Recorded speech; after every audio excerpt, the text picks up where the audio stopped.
कैसे हैं आप सब। This is day 4 of polity questions answer writing. हम लोग पॉलिटी के मेंस में जो क्वेश्चंस पूछे गए हैं उनको कवर कर रहे हैं। आज हम लोग पार्लियामेंट्री कमेटीज़ के जो क्वेश्चंस पूछे गए हैं उनको कवर करेंगे।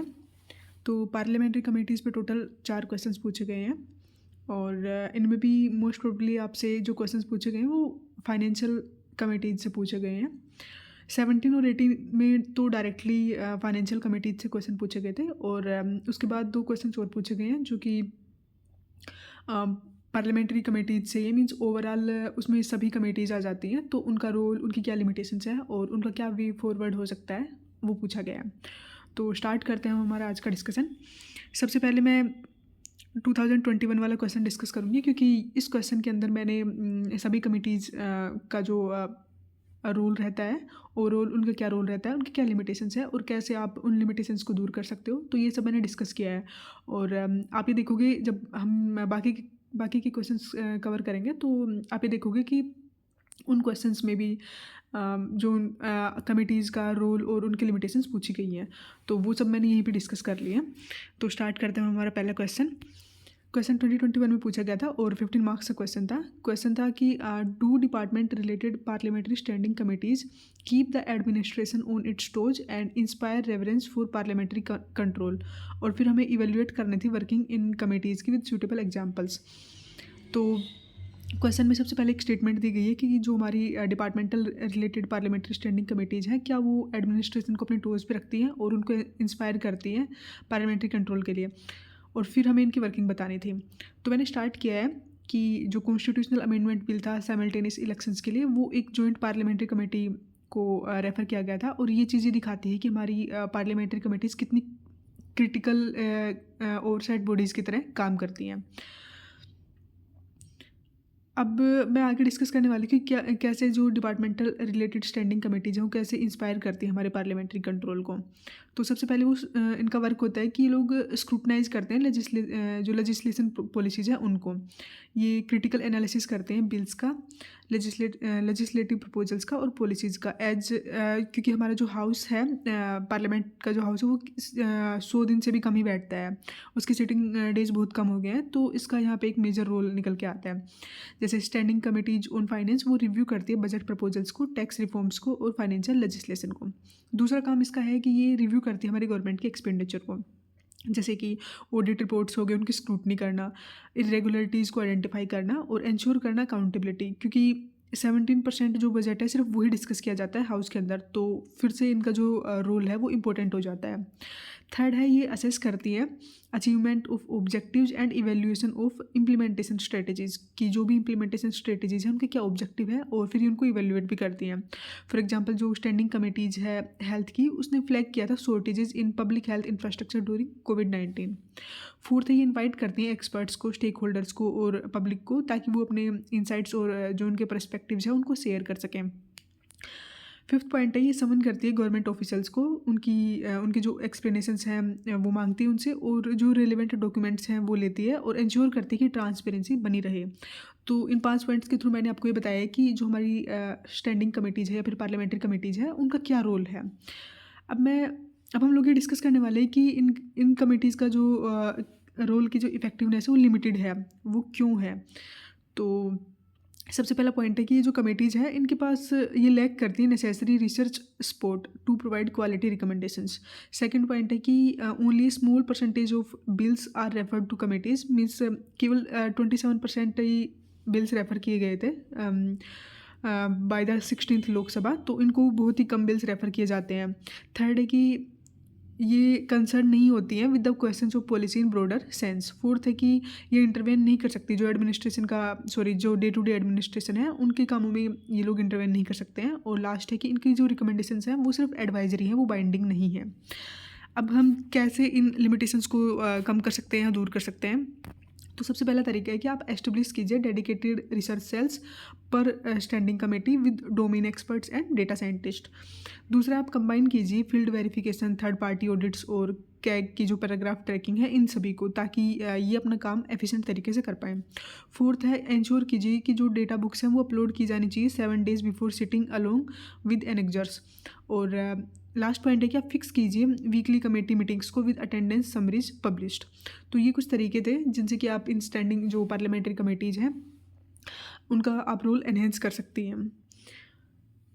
फिर मैंने कंक्लूड किया है कि ये जो स्टैंडिंग कमेटीज़ हैं ये प्ले करती हैं एक important role in deepening deliberative democracy की, हमारे डेमोक्रेसी को और डीप करती हैं ये, और प्रोवाइड करती हैं नॉन पार्टीसन स्क्रूटनी, इंप्रूव करती है लेजिस्लेटिव की क्वालिटी और इंश्योर करती है हमारे एग्जीक्यूटिव की अकाउंटेबिलिटी। तो इनका एक बहुत ही इंपॉर्टेंट रोल हो जाता है। अब हम फर्स्ट क्वेश्चन पे आते हैं जो कि 2017 में पूछा गया था, 10 मार्क्स का क्वेश्चन था, और ये question specially public accounts committee से रिलेटेड था कि हमें डिस्कस करना था इनका role in establishing accountability of the government to the public. Specially इसने इनका क्वेश्चन के अंदर सिर्फ पब्लिक अकाउंट कमेटी का रोल नहीं पूछा है, बल्कि ये पूछा गया है कि कैसे ये एस्टेब्लिश करती है गवर्नमेंट की अकाउंटेबिलिटी टू द पब्लिक। तो इंट्रो में मैंने लिखा है कि जो पब्लिक अकाउंट्स कमेटी है वो one of the most important financial committees हैं जो कि 1921 में सेटअप की गई थी, और इनको ये काम दिया गया था कि वो एग्जामिन करेंगी जो हमारे पब्लिक फंड्स हैं उनका अप्रोप्रिएशन। अब इनका क्या रोल है, मतलब कैसे ये अकाउंटेबिलिटी को एस्टेब्लिश करती हैं, गवर्नमेंट की अकाउंटेबिलिटी को विद द पीपल। तो सबसे पहला पॉइंट ये है कि ये स्क्रूटनाइज करती हैं ऑडिट रिपोर्ट ऑफ कैग और हाईलाइट करती हैं जो भी फाइनेंशियल इरेगुलरिटीज़ हैं और जो वेस्टफुल एक्सपेंडिचर हैं उनको। दूसरा, ये चेक करती हैं कि पब्लिक मनी का मिसयूज़ हुआ है नहीं हुआ, और ये रीइंफोर्स करती हैं parliamentary control over the executive. Third, ये जो कमेटी है चेयर की जाती है by the member of the opposition, और ये चीज़ स्ट्रेंथन करती है इस कमेटी की ऑब्जेक्टिविटी और डेमोक्रेटिक अकाउंटेबिलिटी को। फोर्थ पॉइंट है कि सबमिट करती है रिपोर्ट पार्लियामेंट को, और जिसको कि पब्लिकली डिस्कस किया जाता है, तो ये चीज़ एनहेंस करती है ट्रांसपेरेंसी और पब्लिक अवेयरनेस को। और लास्ट पॉइंट है कि ये कॉल करती है मिनिस्टर्स को और ऑफिशियल्स को, और उनसे एक्सप्लेनेशन मांगती है कि कोई लैप्सेस हुआ है तो उसको एक्सप्लेन कीजिए, और इस तरीके से ये एनफोर्स करती है हमारे एडमिनिस्ट्रेशन की रिस्पॉन्सिबिलिटी को। तो ये कुछ पॉइंट्स थे जो कि ये शो करते हैं कि कैसे पब्लिक अकाउंट कमेटी एस्टेब्लिश करती है हमारी गवर्नमेंट की अकाउंटेबिलिटी टू द पीपल। इसके साथ ही आप इसके कुछ लिमिटेशंस लिख सकते हो। तो लिमिटेशंस जो मैंने थर्ड क्वेश्चन के अंदर प्रोवाइड किए हैं, यहाँ से आप 2 से 3 पॉइंट इसके लिमिटेशंस के लिए लिख सकते हो, क्योंकि ये जेनरिक पॉइंट है जो कि आप आपके पेपर में अगर कभी भी पार्लियामेंट्री कमेटी से क्वेश्चन आए तो वहाँ पे आप ये पॉइंट्स लिख सकते हो। और फिर उसके बाद यहाँ पे आप जो मैंने वे फॉरवर्ड प्रोवाइड किया तो उनमें से आप 2 से 3 पॉइंट लिख दो। इसके साथ आपका क्वेश्चन जो है वो थोड़ा एनरिच हो जाएगा कि हाँ आपने क्वेश्चन को होलिस्टिकली कवर किया है। और फिर मैंने ये कंक्लूड किया है कि जो लिमिटेशंस तो है पब्लिक अकाउंट्स कमेटी की, लेकिन उसके बावजूद भी इसका जो एक रोल है वो बहुत ही इंपॉर्टेंट है। ये लिंक करते हैं हमारे पब्लिक एक्सपेंडिचर को पब्लिक अकाउंटेबिलिटी के साथ। अब हम सेकंड क्वेश्चन पे आते हैं। सेकंड क्वेश्चन है कि why do you think the committees are considered to be useful for parliamentary work, और डिस्कस करना है रोल ऑफ एस्टिमेट्स कमेटी। तो इसके अंदर 2 क्वेश्चंस पूछे गए हैं। फर्स्ट क्वेश्चन है कि आप ऐसा क्यों सोचते हो कि जो कमेटीज़ हैं वो यूजफुल है पार्लियामेंट्री वर्क के लिए, और इस कंटेक्स्ट में आपको एस्टिमेट्स कमेटी का रोल बताना था। तो जो इसका फर्स्ट क्वेश्चन है वो जो मैंने थर्ड क्वेश्चन आपको करवाया वहाँ से इसको कवर कर सकते हो। सेम इंट्रो आप यहाँ से लिख सकते हो, और उसके बाद यहाँ से आप 4 से पॉइंट लिख सकते हो कि कैसे वो स्क्रूटनाइज करती हैं लेजिस्लेशन की पॉलिसीज़ को, रिव्यू करती हैं गवर्नमेंट के एक्सपेंडिचर को, असेस करती हैं अचीवमेंट्स एंड ऑब्जेक्टिव्स, जो भी स्ट्रेटजीज हैं उनको इनवाइट करती हैं एक्सपर्ट्स को। तो ये पॉइंट्स आप यहाँ पे लिख सकते हो। फिर उसके बाद हम एस्टिमेट्स कमेटी पे आते हैं। तो एस्टिमेट कमेटी का क्या रोल है? ये कमेटी एग्जामिन करती है कि कैसे पब्लिक मनी को जो प्रपोज किया गया है खर्च करने के लिए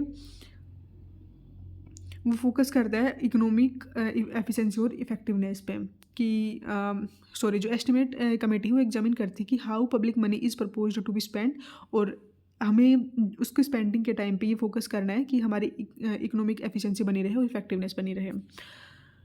किस तरीके से एस्टिमेट कमेटी अपना काम करती है? तो ये एस्टिमेट्स पे देखती है कि करंट के क्या एस्टिमेट है, प्रीवियस ईयर्स के क्या एस्टिमेट है, और ग्रोथ और एक्सपेंडिचर का क्या ट्रेंड चल रहा है। दूसरा पॉइंट ये है कि सजेस्ट करती है अल्टरनेटिव पॉलिसीज़ ताकि एक्सपेंडिचर को रिड्यूस किया जा सके without compromising outcomes. Third point ये है कि प्रपोज करती है एडमिनिस्ट्रेटिव रिफॉर्म्स ताकि जो फाइनेंशियल मैनेजमेंट है उसको इम्प्रूव किया जा सके। फोर्थ है कि ये एक्ट करती है as a forward looking committee. Almost 97% जो इसकी रिकमेंडेशंस हैं वो एक्सेप्ट कर दी गई हैं बाय द गवर्नमेंट। और फिफ्थ है कि हेल्प करती है पार्लियामेंट को to exercise its financial control over the executives. तो ये कुछ तरीके थे जो ये दिखाते हैं कि एस्टिमेट कमेटी का क्या रोल है। अब यहाँ पे आपको इसकी लिमिटेशंस और वे फॉरवर्ड लिखने की नीड नहीं है, क्योंकि इसमें ऑलरेडी दो क्वेश्चन पूछे गए थे और दोनों में अगर आप 5-5 पॉइंट लिख दोगे तो वो सफिशिएंट है, क्योंकि क्वेश्चन सिर्फ 10 मार्क्स का ही है। फिर मैंने कंक्लूड किया है कि जो पार्लियामेंट्री कमेटीज़ हैं उनका एक इंपॉर्टेंट रोल है, क्योंकि वो एनहेंस करती हैं डेप्थ, एफिशिएंसी और अकाउंटेबिलिटी हमारी पार्लियामेंट्री फंक्शनिंग का। अब हम आज के लास्ट क्वेश्चन पे आते हैं। ये क्वेश्चन 2023 में पूछा गया था और ये भी 15 मार्क्स का क्वेश्चन है।